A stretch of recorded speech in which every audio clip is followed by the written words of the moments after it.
let's keep this short and simple. Tomorrow I'm going to make the preview video, like always. Friday I'll talk more about the game at hand. But I just want to talk about, in general, through 6 weeks. Last year I did the same thing through 6 weeks. I made a video saying the NFC runs through Philly, because at that time it did last year. We were 5-1. We just came off a win against these Carolina Panthers on Thursday Night Football, and things were looking up.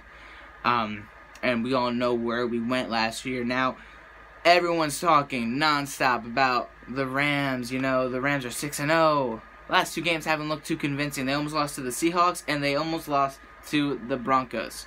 Sure, Broncos game was in some snowy conditions over there in Denver, but still, you know, gotta play through it, right? And I'll give them credit. They've won their games, yes, but I still gotta see more. They can score all the points they want. That defense is not that impressing, you guys. It's just a matter of stopping that offense.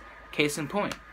But number 2, you guys cannot sleep on the Eagles. You guys cannot sleep on the Vikings. You guys cannot sleep on these other teams. And I'm going to focus on the Eagles because they're my team, and I believe, and I bleed green. But, guys, last year, towards the end of the year, what drove us the most to win this championship was the fact that no one believed in us. We were underdogs. Y'all remember that. It was just a couple months ago, really. 8 months ago, 9 months ago. That's when this entire thing really started.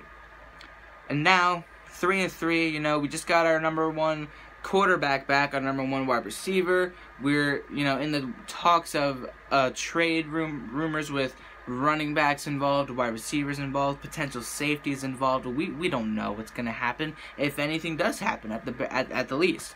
But you cannot sleep on anybody in this league, but the Philadelphia Eagles are the biggest ones you cannot sleep on. And sure, everyone's going to give it their all because we're the reigning Super Bowl champions. Of course, respectable, I get that, and I've been waiting for that. And we've seen it against Tennessee with the way they came back and beat us a couple of weeks ago. And the Buccaneers, the way they just completely destroyed our secondary. The Falcons pushed us to the edge. The Colts pushed us to the edge. And then the Giants, well, we just own the Giants, okay? But at the end of the day, going into this game at home against Carolina, not only is this another must-win game, and I'll talk more about that tomorrow, but this is a game where we've seen both of these 2 teams struggle. Sure, the record is better for Carolina, but have they looked that better? The last 2 weeks, they've barely won, and not even barely won. They lost last week when they should have won, and the week before that, they had to rely on a 63-yarder to defeat